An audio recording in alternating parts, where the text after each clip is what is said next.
Mga fans ni Sam Milby at Katrina Gray nalungkot nang makita ang dalawa.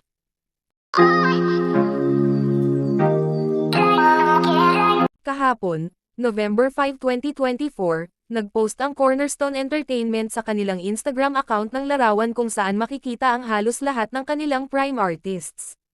Kabilang dito sina Sam, Katrina, Piolo Pascual, at John Prats. Sabi sa caption, "Hey Canada, you're in for a treat."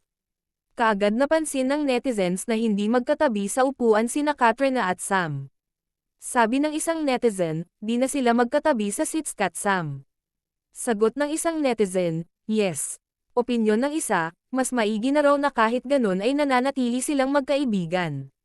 Ayon dito, oo, at least they're still friends, yan ang maganda sa mga mag-ex, hindi yung nagsisiraan at naging magkaaway sa huli hehe.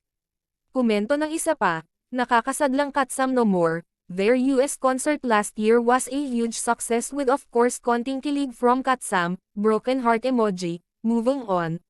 For sure my fellow Philcans will have a blast with this CS All-Star concert and for Sam's solo performance this time. Hanggang ngayon ay wala pang nagsasalita kina Katrina at Sam sa totoong estado ng kanilang relasyon.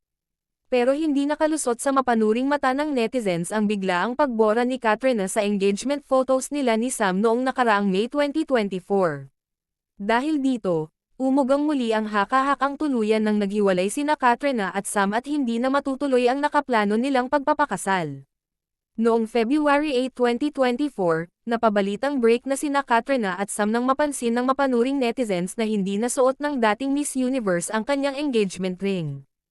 February 4, tila binasag ng engaged couple ang hinala sa kanilang relasyon nang maispatan silang magkasama.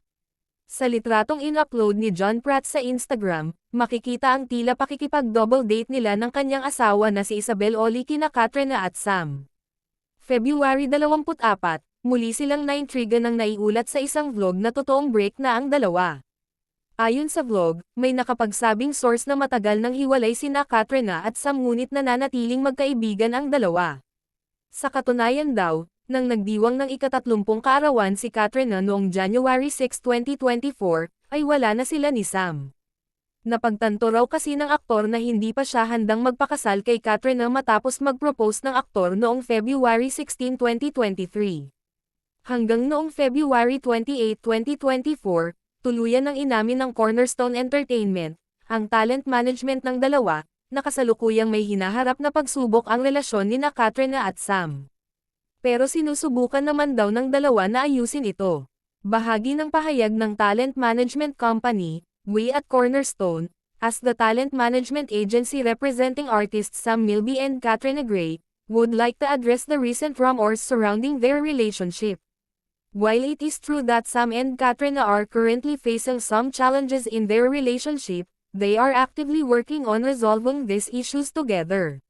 Nakiusap ang Cornerstone na bigyan muna ng pribadong panahon ang dalawa habang inaayos nila ang kanilang gusot. We kindly request that everyone respect their privacy during this time as they navigate through this situation. We appreciate the concern and well wishes from all those who have shown support for the couple.